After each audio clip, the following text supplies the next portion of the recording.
Americans love their SUVs, and when the Nissan Pathfinder was redesigned for 2022, it got the look that buyers want. I'm auto specialist Tom Voelk for the Seattle International Auto Show, and I'm not just driving the 2023 Pathfinder by Nissan. This is the Rock Creek, and there is a difference. Base price is just over $44,000.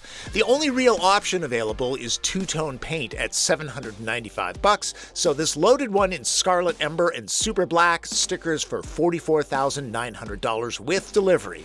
There's an extra 0.6 of an inch of ground clearance, bespoke bumpers add an inch to the length, the heavy-duty roof rack that takes on 220 pounds adds 3 inches to the height. 18-inch wheels get a beadlock look. They're wearing Toyo Open Country all-terrain rubber for improved grip on the gritty stuff. And the suspension is tuned a bit firmer. The V-Motion grille gets blacked out too. Inside, there's some unique stitching. A surround view camera system helps keep this shiny and new looking on the trail. The 3.5-liter V6 in the Rock Creek is slightly different. Put premium fuel in the tank and the output rises to 295 horsepower and 270 pound-feet of torque. That's a boost of 11 for both figures over standard Pathfinders.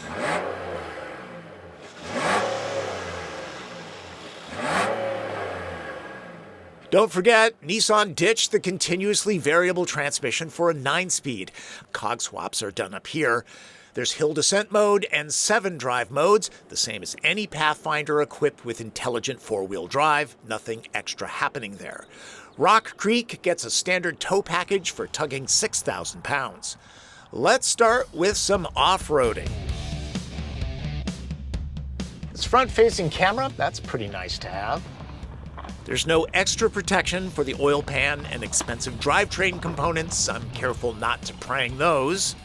Does the extra ground clearance make a difference? Yeah, probably. I think it's mostly the tires, though, with their extra grip. There's no rock mode. I've just set it to the automatic program. Pathfinder isn't a body-on-frame vehicle, and there's no transfer case, no 4-wheel drive load.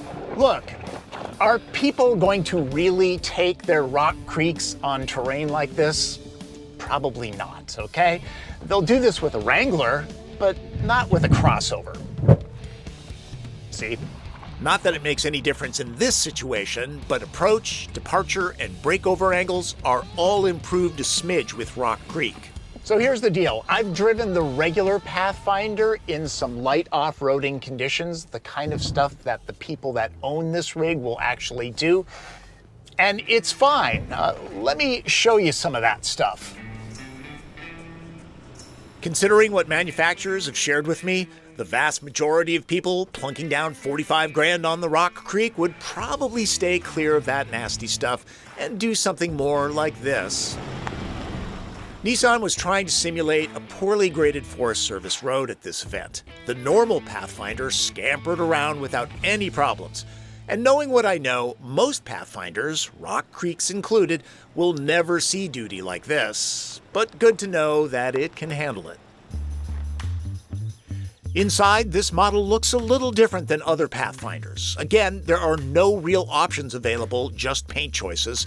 All Rock Creeks get black interiors, and it tends to soak up light. It's dark in here with no sunroof.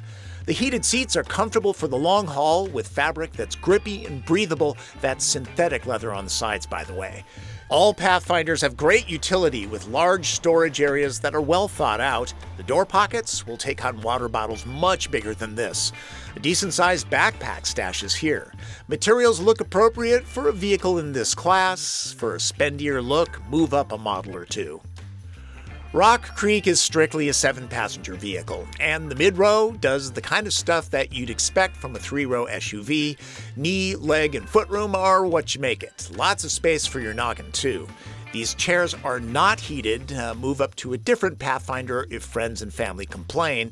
At least they get a good amount of storage, and a separate climate zone, which can be overridden up front. To get to the way back, this can be removed easily. and there's a completely flat floor. That helps. But the usual way is more convenient. No need to remove a child seat if there's one installed there, but it is best to remove the kid. Is there tons of room back here? No, that's the case for almost all three-row SUV crossovers. Pathfinder's not so bad though. I'm 5'9" and I've got that much headroom. There are belts for 3. There are some cup holders back here and what looks like blanks for USB ports on the fancier models. Arguably, Rock Creeks will cover most of their miles on pavement. Are you going to notice that little extra power if you put premium in this vehicle? I don't know, maybe you're very sensitive. I don't think that I would. Besides, Pathfinder on regular fuel is perfectly fine off the line. Motoring up to 60 miles an hour from a standstill is an easy 7 seconds. And thank goodness there's a real geared transmission. That CVT, not so great. This, much better. Stop and think about how much distance driving you'll be doing before going with this model. Pathfinder's pretty quiet at highway speeds. You're not going to hear much wind noise off the A-pillars. The Rock Creek does have those all-terrain tires, though. You will hear them just a little bit. It's not a deal breaker. Thought there'd be more wind noise off the chunky rack, but even at 75 miles an hour, it's not all that noticeable. The stiffer off-road suspension does affect the ride quality, and the rack and ride height make this Pathfinder less aero-friendly. Rock Creek's fuel economy is the worst of all of the Pathfinders, but not by much, 1 mpg. The EPA rates it at 21 miles per gallon average, and really, you can make that up by just not driving so aggressively. As for cargo room, this is nearly 17 cubic feet with all 3 rows usable. And remember that removable center console in row 2? I suppose one more duffel will fit in here. There are slots for dividers too. There are a couple of these back here. Dropping the backs is a cinch. Raising them might be an issue for petite owners, no power option. At this point, there's 45 cubes to fill up. The all-weather liner makes it look like the floor is more uneven than it is. It's nearly flat, and this is 80 cubic feet. There's a great image happening here. This Pathfinder looks like a capable body-on-frame SUV, even though it's unibody, and chances are it'll take on the kind of wilderness owners would point it at with little difficulty. If you want to get to the good hiking and mountain bike trails, check out the Pathfinder Rock Creek at your local Nissan dealership. For the Seattle International Auto Show, I'm Tom Voelk.